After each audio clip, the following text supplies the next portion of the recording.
cross correlation between the campaigns that exist right now for positions that haven't been elected for. So if you want to speak to the future, you can. Sure. So just to address that issue, it isn't an issue that you can fix within a year at all, because you can't get students who haven't been involved just studying like that involved. You first need to create a community and an environment in which involvement is almost like second nature. They want to be involved because they gain benefits from being involved. They have a share on the campus, a reason to be involved.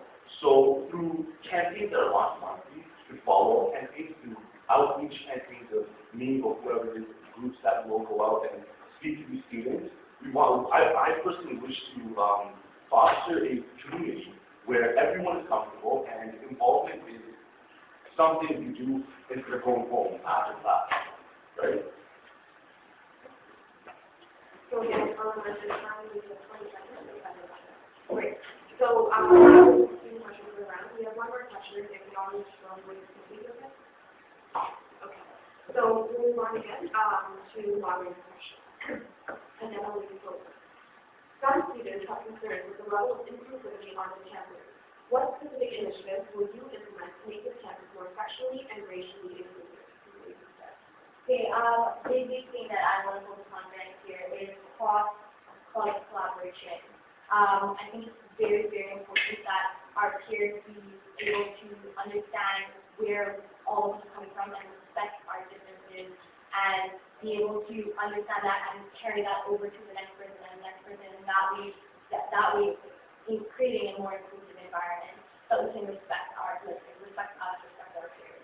So yeah, more collaboration and creating more dialogue as well, a lot more anti-oppression training, a lot more equity training, just across the board, because the trainings aren't happening, these discussions aren't happening, and I'd love to see it happening. So again, I'm going to use the word collaboration. It's key to this platform, my platform specifically, because when you do collaborate, you do introduce different constituencies to one another. You have big clubs that can outreach to demographic students which have never either reached before or reached before by that specific club. So when everyone works together to foster a community, then it's taken care of through the collaborative spirit of the students. So in all honesty, every platform point here, be it like for international students or students who go to like their home, have no like driving movie night, something that we do as a family or as a community. Just bring that on campus. Give the students a reason to want to stay on campus, and that will give them a comforting sense and better their everything for them, their student life, their academics, and whatever it may be. So just fostering that idea of collaboration will help eliminate all of these issues, hopefully. Thank you. So we want to do the last page? I don't know. Oh, great. How do you do that? Sure. I guess one thing would be that if, again, I have said this previously just now in one of my answers where this isn't something that's fixed within a year. It's something that needs to be ongoing, continuously needs to be involved in. So being here and pushing for these ideals and this sense of community, I feel that I will be able to follow through with these within the next few years. My presence on campus, and we can all enjoy the fruits which is there for us all. So just just a kind of note that when we reach the rebuttal stage, it should be addressing the other candidate's portfolio or the doctor point. So just a point for everybody. And right now, we'll merge right into our Q&A. So this is an open forum. You can ask any questions for their hopefully no time in the short constraint. At this point, I would like to ask everyone to join Massih Bidhendi the center of the stage. So again, I'd like to encourage everybody to hold each candidate accountable, regardless of whether they're in a position which has multiple candidates or just one. Specifically for a presidential candidate, he is accountable for everything that the student equity is for, externally for, academics is for. So the voice of the union is one that needs to be heard, so I encourage all of you to questions. So yeah, I'm going to address this here. So question for the three advocacy positions are elected, but then the three hired positions that don't need to go through a process and actually be more of a hiring. So I guess my question to you would be is how do you plan to integrate those three positions with the three elected positions, considering that those three positions that we had the program students that like the other candidates do in an election. Okay, so the way I look at an organization, the way I look at our student union, is more about not rehired positions or re-elected positions, but I look at it as an organization, as a group of people that have one mandate and one mandate. That have one mandate is to serve the people, right? So it doesn't matter if you are elected, if you are hired. The reason you are in that office or elected or hired to be in that office is to serve the students. That's it, point blank. Right? So it doesn't matter if you're hired or whatever. I think that advocacy work can also, if you're a hired person, let's say an HR position, right? You provide jobs to students. One of the biggest issues we have on campus is students that don't have a job, right? If you're in operations, right?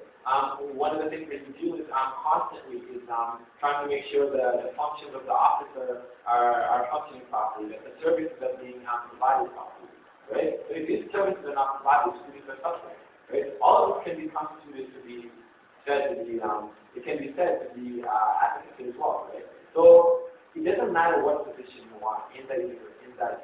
It doesn't matter if you're a staff, if you're a part-time staff, if you are an executive. The one thing we should be doing always is serving the people. Any other questions?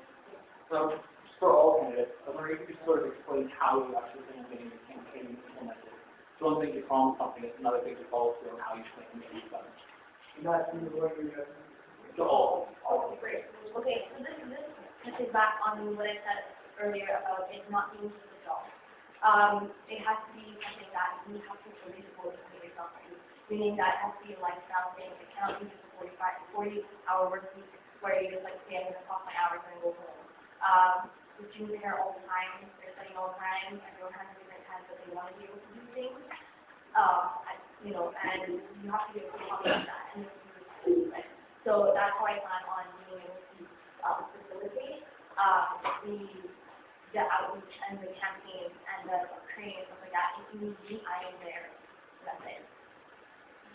So I guess it would be similar to my candidate, my fellow candidate's answer, where it is, I do agree, a lifestyle that is, you take on this role for the students, not for you, not for it, not for the position, not for the money, whatever it is. It's for the students. Therefore, you must be able to dedicate yourself to not only your platform, but to the team that you're working with, and make sure that everything is done efficiently.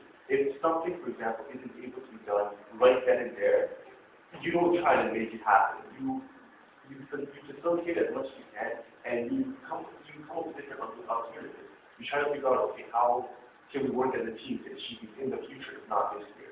There are some promises which I do give, but some things which I will not be able to achieve within a year. Perhaps 2 years will happen, if not 3 years. But everything needs to be set in motion for this coming year so that we can make use of this. We can push it with momentum forward. So be it outreach where you dedicate more than the 40 hours required, or be it you create more forums and more abilities and more opportunity for students to speak out. Whatever it is, you as a person must dedicate yourself to it. And that's the only way this will happen, dedication. Great. I just want to make a point to leadership real quick because we did this and try to be just a little bit more concise with the answers. This is a free period where we don't have time, but we do need to move on to the individual summary of the candidates from up. So let's just keep that in mind.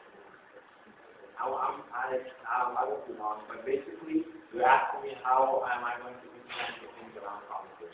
If you looked at my post learning guide, you actually haven't seen anything that I've posted as things that I'm going to promise. To be honest, the things that I'm going to promise you guys are on these pages right here.